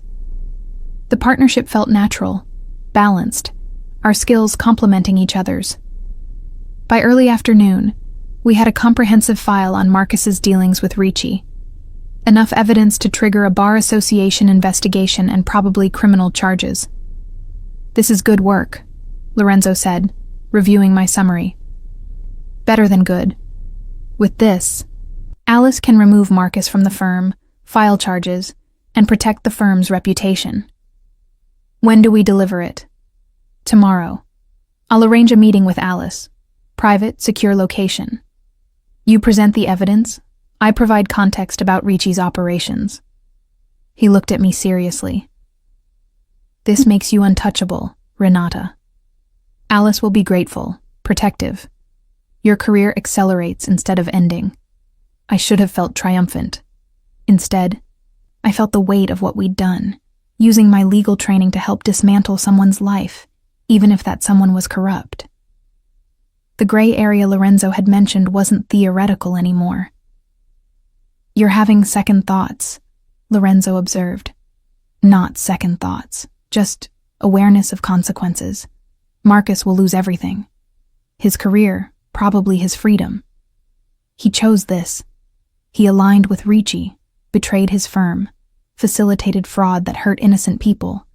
Lorenzo's voice was firm. You're not destroying him, Renata. You're stopping him from destroying others. He was right. I knew he was right. But the discomfort remained, a reminder that this world Lorenzo inhabited didn't allow for simple morality. My phone buzzed. Rachel, responding to my earlier message. Found something interesting in those account numbers you sent. Can we talk? Private call? I glanced at Lorenzo, who nodded. I stepped into the bedroom for privacy, closing the door before calling Rachel. Ren, what are you into? Rachel's voice was tight with concern. Those accounts you sent me, they're flagged in our system. Money laundering, organized crime connections, the whole criminal buffet. I know. That's why I needed confirmation. Are you in trouble? Because if someone's pressuring you... I'm okay. Actually, I'm helping expose it. But Rachel, I need something else. Can you trace where the money in those accounts originated? Rachel was quiet for a moment. That's asking me to break about 6 regulations. I know. I wouldn't ask if it wasn't important. How important we talking? Because my job important? Or someone's life important? I thought about Ricci's threats, about the families whose businesses he was destroying, about Lorenzo risking exposure to protect people he'd never met. Lives. Multiple lives. Shit, Ren. A long pause. Okay. I'll see what I can do. But you owe me more than a favor after this. You owe me the full story over very expensive wine. Deal. Thank you, Rach. When I returned to the living room, Lorenzo was on his phone, speaking in low, urgent Italian. He ended the call as I approached, his expression grave. What's wrong? Ricci just moved against the Castellani family, the textile empire I mentioned. He's filed false insurance claims on their warehouses, then had them burned to collect the payout. The Castellanis will be bankrupted by the investigation alone. Horror washed through me. He burned warehouses? Were people inside? No, thankfully. He's brutal but not stupid. Murder investigations draw too much attention. But the Castellanis employed over 200 people. Those jobs are gone. Families ruined. Can we stop him? Not directly, but we can make sure the insurance fraud is documented, tie it back to him through financial records. Lorenzo's jaw was set. This is what I mean about escalation. He's not targeting me anymore. He's targeting everyone connected to my protection network, destroying them to weaken me. Then we need to move faster. Present everything to Alice tomorrow. Get Marcus removed immediately. Cut Ricci's legal access before he can do more damage. Lorenzo studied me. You're sure? Once we move, there's no going back. Ricci will know you're the source of his exposure. I'm sure. And I was. Whatever doubts I'd had about participating in Lorenzo's world had evaporated when faced with Ricci's callousness. But Lorenzo? After this, after we stop him, I need you to promise me something. What? That you'll consider whether there's a way out, a way to transition your influence into something fully legitimate, without the gray areas. I moved closer to him. I'm not naive. I know you can't just walk away. But long term, for us to work, I need to believe we're moving toward the light, not deeper into shadow. His hand came up to cup my face. You're asking me to change my entire life. I'm asking you to evolve it. Keep the protection, keep the influence, but find ways to make it legal. Real security consulting, legitimate real estate, political advocacy instead of backroom deals. That would take years, maybe decades. I know. But if you can promise me you'll try, if you can show me we're heading in that direction. I took a breath. Then I can see a future for us. A real one. Lorenzo was quiet for so long, I feared I'd pushed too far. Then he kissed me, deep and claiming, before pulling back to look into my eyes. I'll try. Not just because you're asking, but because you make me want to be someone worthy of you. His smile was crooked, vulnerable. Though I make no promises about speed, turning an empire is like turning a ship, slow and complicated. I can work with slow and complicated. I smiled back. I'm a lawyer. Complicated is my specialty. We spent the rest of the day preparing for tomorrow's meeting with Alice, refining our presentation, anticipating objections. Felix brought dinner, another elaborate meal I hadn't requested but appreciated. Lorenzo stayed late, ostensibly to work, but I suspected the real reason was simpler. Neither of us wanted to be apart. When he finally left at midnight, my apartment felt too large, too empty. I stood at the windows, watching the city lights, and wondered how in 2 weeks my entire life had transformed. Tomorrow would bring exposure, confrontation, consequences. But tonight, I felt something unexpected. Hope. Hope that Lorenzo and I might actually build something real. Hope that stopping Ricci could make a genuine difference.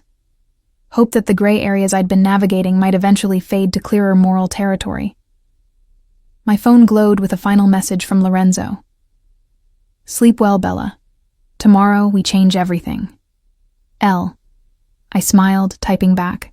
"Together. R." Because that was the truth I'd discovered in these chaotic weeks. Alone, I was vulnerable. But with Lorenzo, I was formidable. And Ricci was about to discover exactly how dangerous we could be when we worked as one. The meeting with Alice was set for 9 a.m. at a private dining room in Hotel Principe di Savoia.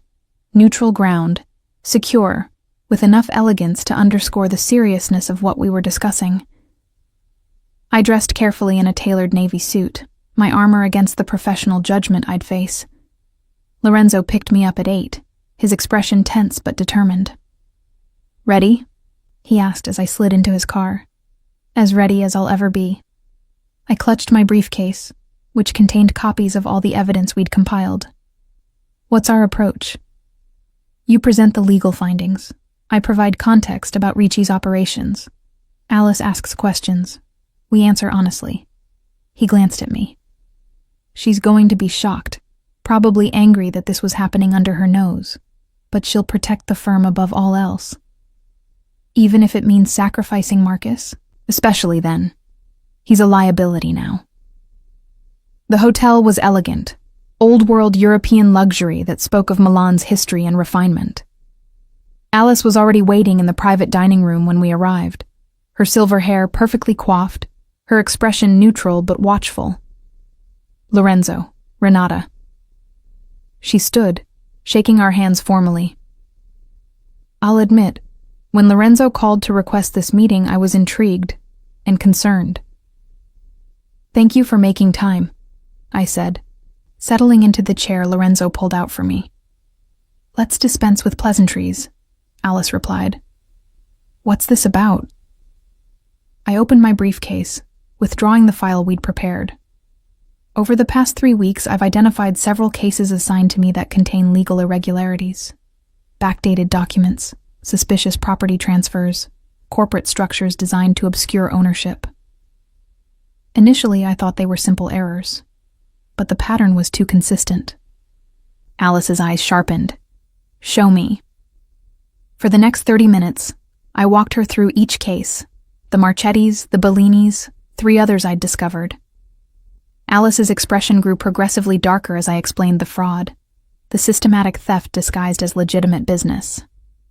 "These all came through Marcus's client list," she said finally, her voice cold.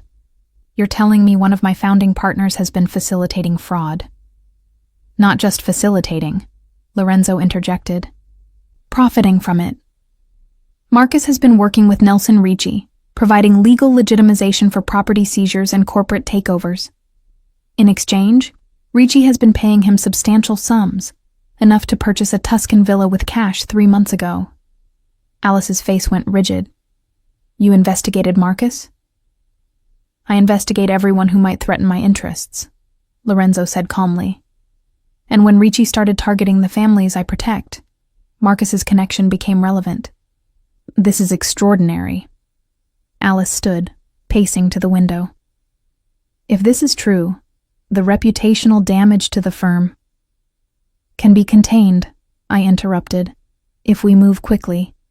Remove Marcus immediately, cooperate fully with authorities, present ourselves as the victims of his deception. The firm comes out looking vigilant, not complicit." Alice turned to study me. "And what's your role in this, Renata? Why are you presenting this with Lorenzo rather than bringing it to me privately?" I'd prepared for this question. "Because Ricci has already moved against me. He filed complaints with the Bar Association, trying to preemptively discredit me before I could expose Marcus. Lorenzo's been providing protection and legal counsel." "Protection." Alice's gaze moved between us, assessing. "Is that all he's been providing?" Heat rose to my cheeks, but I held her stare. "Lorenzo and I have developed a professional relationship. Don't insult my intelligence, Renata." Alice's voice was sharp. "I've been practicing law for 30 years. I recognize personal involvement when I see it. The question is whether that involvement compromises your professional judgment. It doesn't, Lorenzo said firmly. Renata's findings are solid. Every irregularity she's identified is real, documented, legally actionable. Her relationship with me doesn't change the evidence. Perhaps not, but it changes the optics. Alice returned to her seat. If we move against Marcus based on information you've provided, Lorenzo, people will question our motives. They'll say we're doing your bidding. Then verify it independently, I urged. Have your own forensic accountants review the cases. The fraud is there, Alice. Marcus has been betraying the firm for at least 2 years. Alice was silent, her fingers drumming against the table. Finally, she said, I'll need 24 hours to conduct my own review. If what you're saying is accurate, I'll move against Marcus immediately. But Renata? Her gaze locked on mine. Your career at this firm may not survive this. Even if you're right, even if Marcus is guilty, you'll always be the associate who brought down a founding partner. Colleagues will see you as a threat. I understand. Do you? Alice's expression softened slightly. You're brilliant, Renata. I've known that since I hired you. But brilliance attracts enemies as much as admirers. Are you prepared for that? I thought about the past weeks, about Ricci's threats and Lorenzo's protection, about the life I'd left behind and the uncertain future ahead.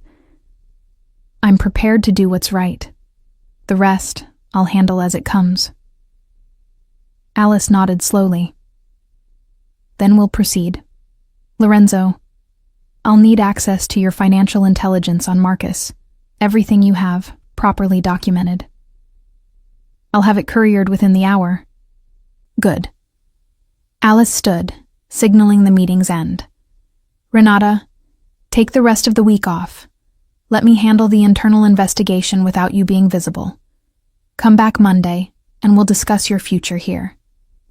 It wasn't reassurance, but it wasn't dismissal either. I accepted it gratefully. Lorenzo and I left the hotel in silence, the weight of what we'd set in motion pressing down on both of us. In the car, he finally spoke.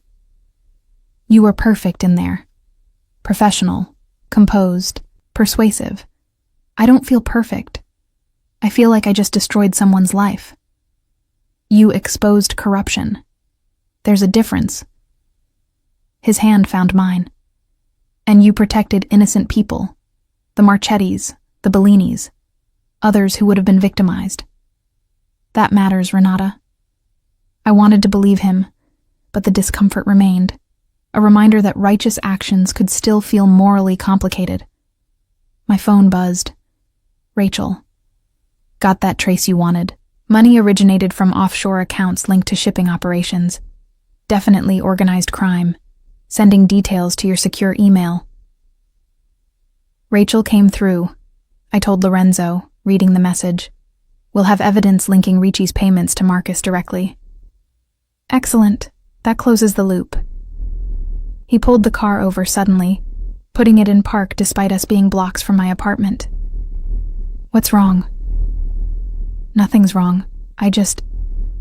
He turned to face me fully. I need to say something before we're in deeper. Before things get more complicated. My heart rate accelerated. Okay.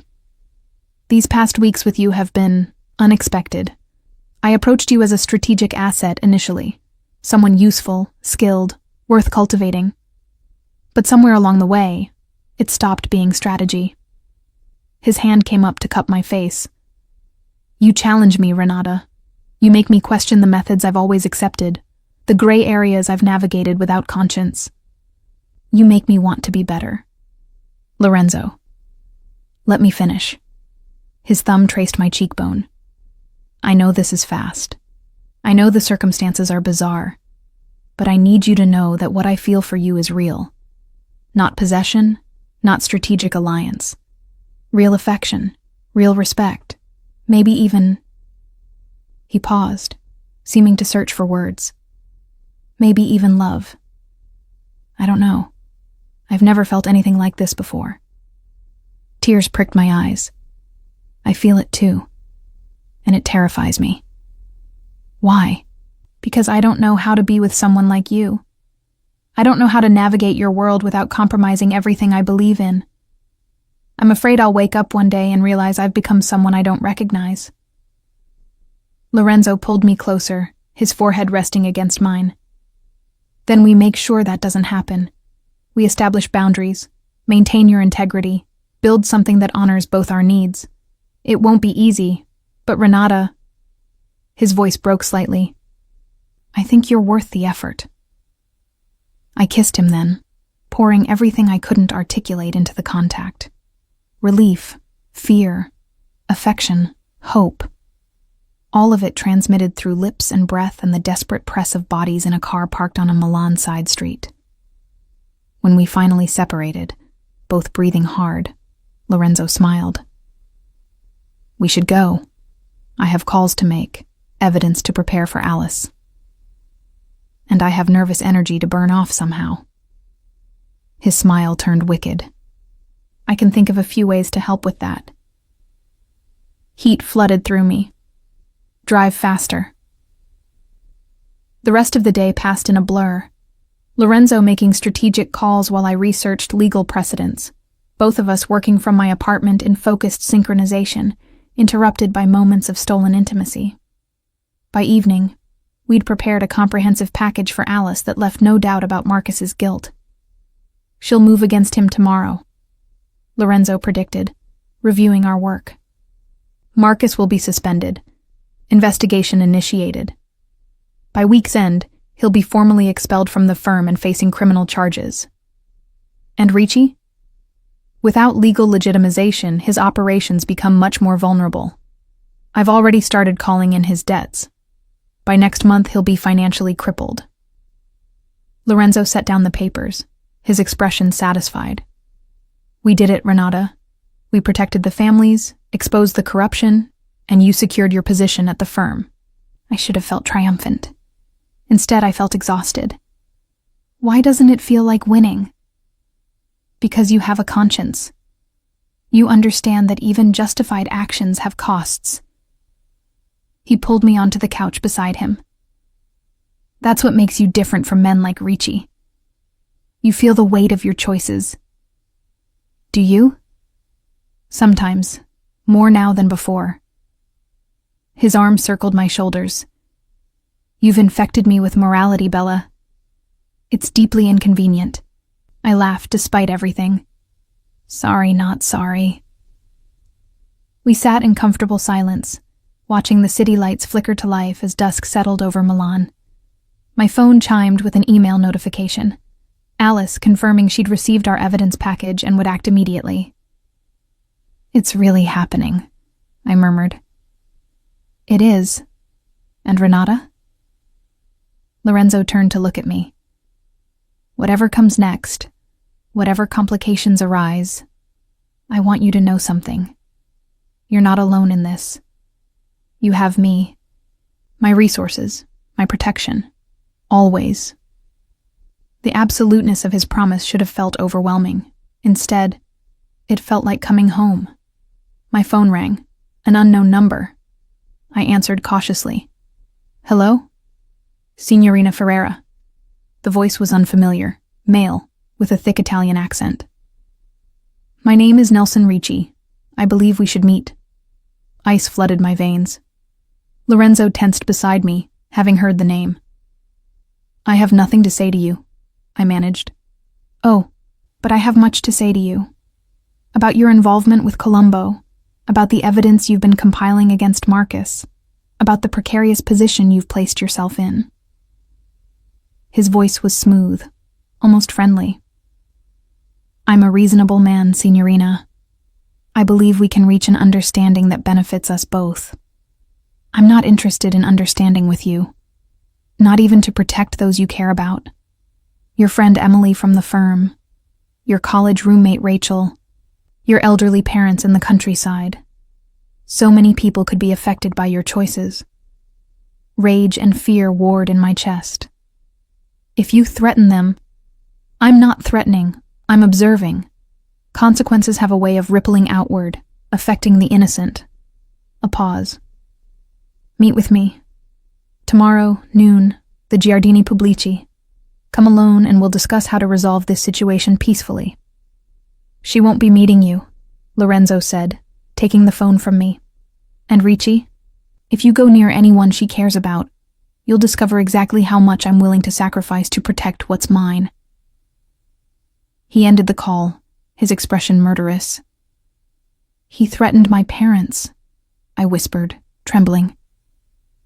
Emily, Rachel, people who have nothing to do with this. He's desperate, cornered. This is exactly what I feared. Lorenzo pulled me against his chest, his arms tight around me. We accelerate the timeline. I'll have people protecting everyone you care about by tonight. No one touches them, Renata. I promise. This is my fault. I should have stayed out of it. No. His voice was fierce. You did the right thing. Ricci is the villain here, not you, not us. But guilt still gnawed at me. My choices had put innocent people at risk. I should meet him, I said. Find out what he wants. Absolutely not.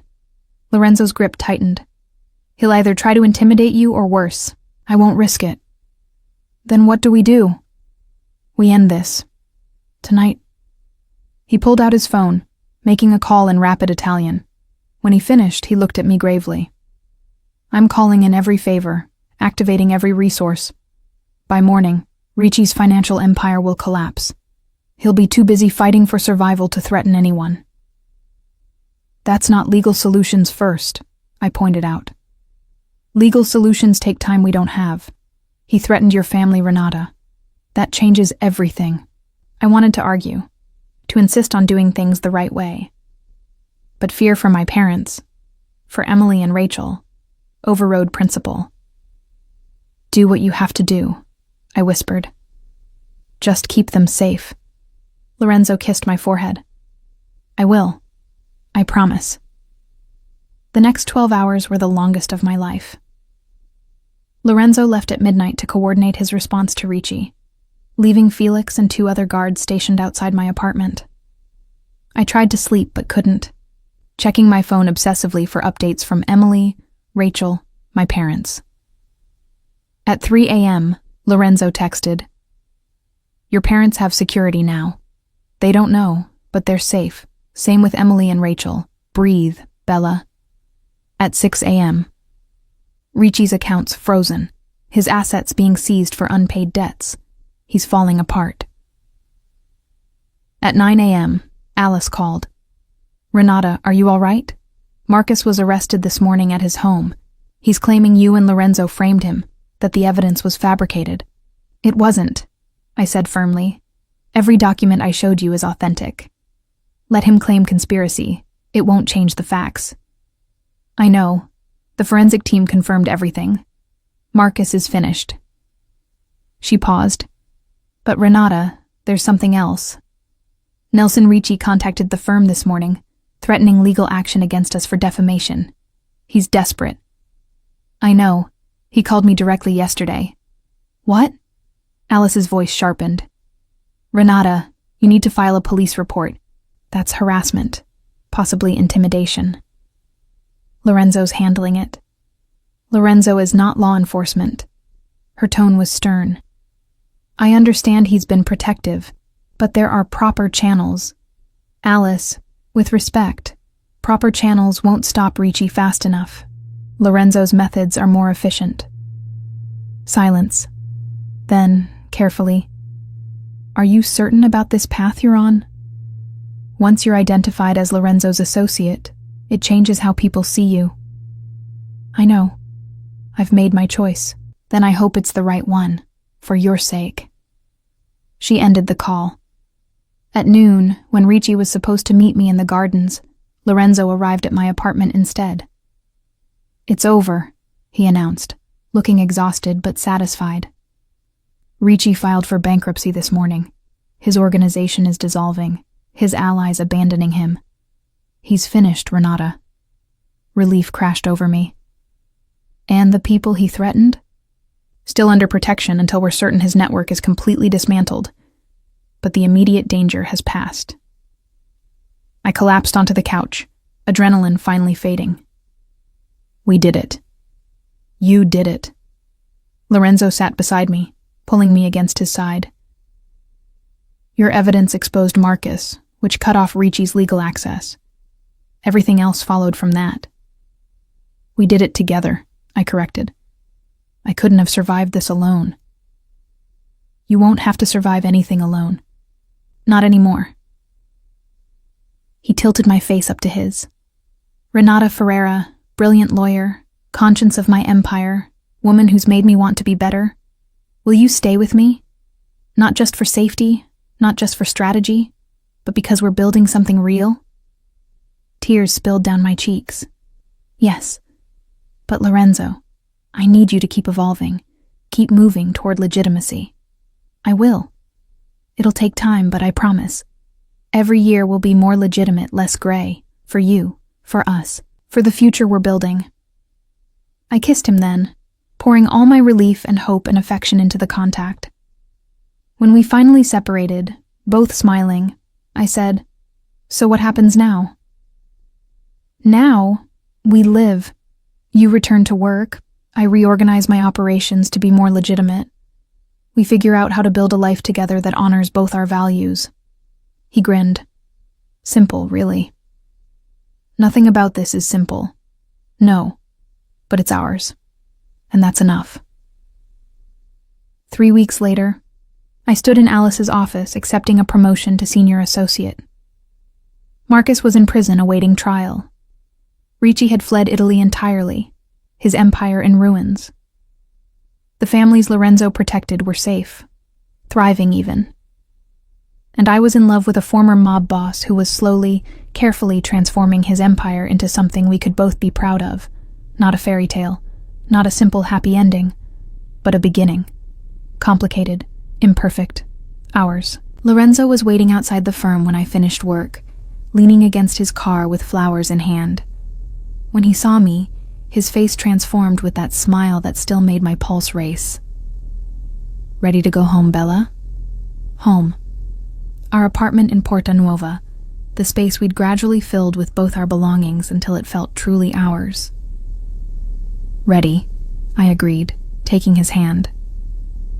As we drove through Milan's evening traffic, I thought about the woman I'd been just months ago. Alone, struggling, invisible. And the woman I was now. Protected. Valued. Building something extraordinary with someone extraordinary. The elevator had been the beginning. But this partnership, this love, this life, was the destination I'd never known I was searching for. And I'd arrived exactly where I belonged.